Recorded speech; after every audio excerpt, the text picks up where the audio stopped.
This week on Hermitcraft. Footage, it was terrible. So my daughter recorded this to show me how to make a good video that isn't terrible, and I will air it for you right now. Hi y'all, I am Joe from the Freckle Machine. Welcome to the Hermitcraft Recap. My name is Pixel Riffs, our writer is LoyXP, and last time we asked you if you're for or against the hermits turning off creeper explosions inside the underground community area. Well, the results are in, and at least 6,500 of our viewers wouldn't complain if the creepers suddenly stopped blowing up in the area. The results have also shown that 1,200 of our viewers are strongly against that, and that at least 2,200 viewers just want to watch the full craft recap. The good news for those people is that there's an iCard with a new episode of that right now in the upper right corner. Ah, self-plug with all the subtlety of a truck. Iskall would be proud. With that out of the way, let's take a look at all the events and mishaps that occurred on the Hermitcraft server this week. Starting with the aforementioned community area, where after 3 episodes of detail work, Wells Knight's build shop is finally open for business. Welcome to Wells Knight's build shop. Do you want me to build something for you? Do you want assistance on an existing build? Do you just want to hang out and use this as an excuse to do so? Well, you've come to the right place. This is my salesman voice. All those bookshelves seem to have attracted the attention of a Joe Hills, as he visits the community area to build his own shop and give us the weirdest impersonations of other hermits. Well, you have come to the right place. Wells Knight's Build Shop, WBS, or Whiskey Bravo Sierra for short, specializes in all types of build involving blocks from Minecraft. If you want a medieval build, we can provide it. If you want a fantasy build, we can provide that too. If you want a rustic build, you're in the right place. Pick a build style, we'll hook you up. Oh, I should probably be doing my stress monster voice. Enjoy your free bit of dust, or you got all know it. Every little bit helps. If you want me to help you create the most glorious things I know it ever seen, leave me a message in the chest and I will be happy to help. No matter how hard he tries, he can't quite blend in, and sadly neither could his perception check shop, which he's had to rebuild several times now so it fits the village's rustic aesthetic. It's all worth it for the greater good. Just don't be too critical, this might not even be its final form.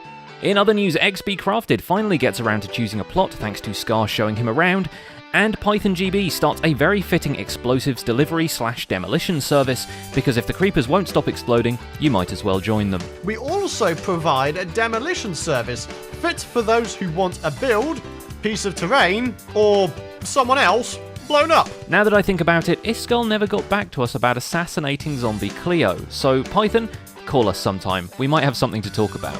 The joke's on both Iskall and Python though, because apparently some Hermitcraft members will kill themselves willingly as long as you give them some chorus fruit and tell them it's a game.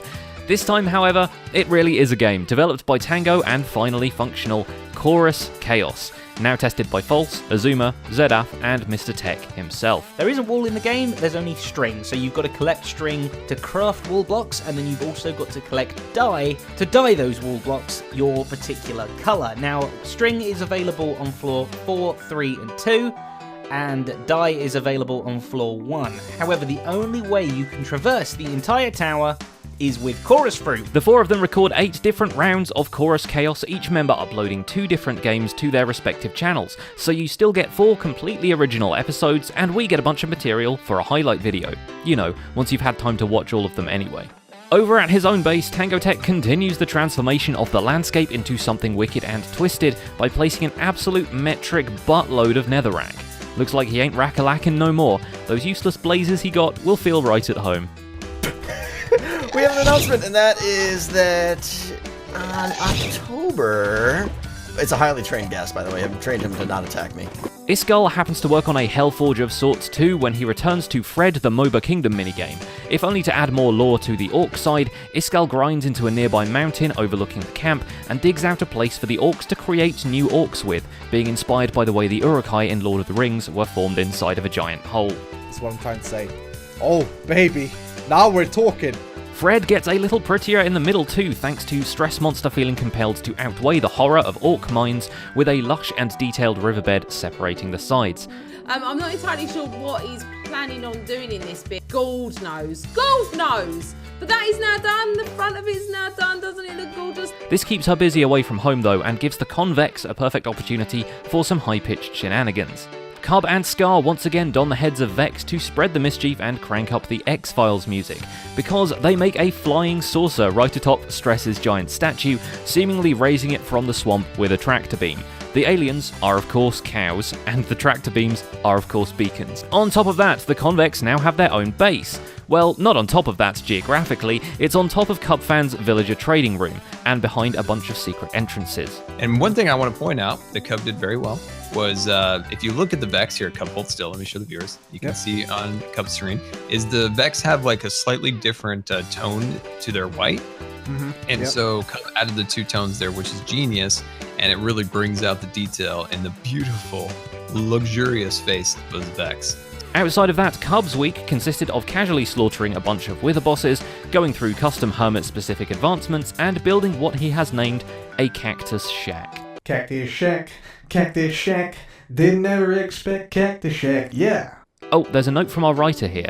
Cub, please stop writing our jokes for us. You'll get me fired, and I have a family to feed. Signed, ZloyXP. P.S. Support me on Patreon, link in the description. Zloy, goddammit, you and your plugs! One last collab for the week is between Iskall and Mumbo Jumbo, once again build battling each other on the outskirts of the server. This time, it's build your opponent. Actually, yeah, can you take off all your clothes so I can take a picture? Yep. Okay, and you do the same. I've just realised how that sounded. So we get adorable Iskall85 making snow angels in diorite, and Bumbo Cactoni's weirdo brother Mumbo Weirdoni with familiar facial features of both his relatives. Mumbo Weirdoni? Yeah. It's horrible.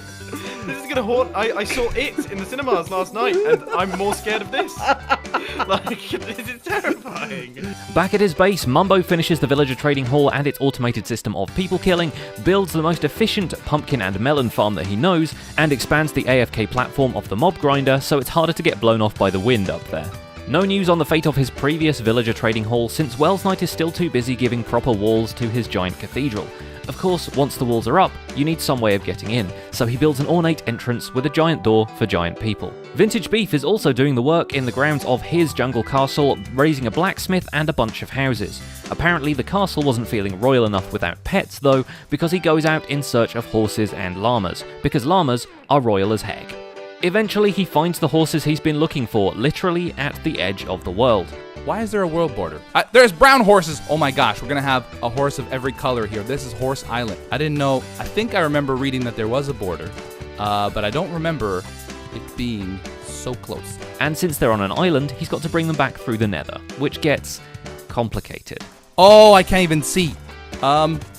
This is probably better. There we go. A bit of a predicament is also what Ren finds himself in when the entirety of Iskall's fanbase comes knocking at his door because of some virtual iron he stole in a video game. I, borrowed a bunch of iron from Iskall85. And as we all know, Cyberdogs, a Cyberdog always pays his debts. Well, he needed iron for hoppers and hoppers for redstone and redstone for overly complicated minecart loaders to evenly spread stuff across his super smelter. What do you think, Edna? Edna's gone to sleep, man. She's like, dude, this is way too complicated for an Ender Dragon. After burning some people in lava and stuffing herself with chorus, False Symmetry raises a small island out of the sea near her base and puts a house on it. If this seems like a lot of heavy lifting, don't worry.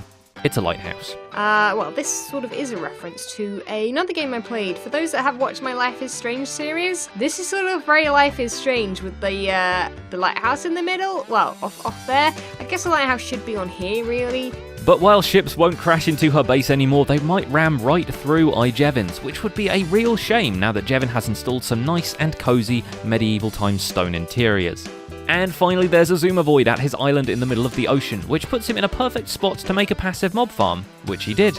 Except now it's actually functional, and the rates aren't affected by his own pets anymore, since he spent a bunch of name tags putting them all out of the mob cap. X can't think of many sheep names though, so he just dumps all of them into the nether, where they belong. I got something cool to show you. Alright, what's going on? Look at this guy. The devil is just a sheep. Dude! How come he's alive? He's got a fire resist potion on. It lasts for 8 minutes, so the poor guy's gonna die eventually. Oh no! But then again, he is the devil, so he's probably done a lot of bad things in his time. And that's pretty much it for this week's recap. Our writer is ZloyXP and my name is Pixel Riffs. Don't forget that our first full episode of our new show, the Fullcraft Recap, is up now and we've linked it in the end cards. Go watch it, but before you do that, leave a like on this video, make sure to subscribe so you won't miss future episodes, and share this video with the Hermitcraft fans in your life. Thanks for watching, and we'll see you next week.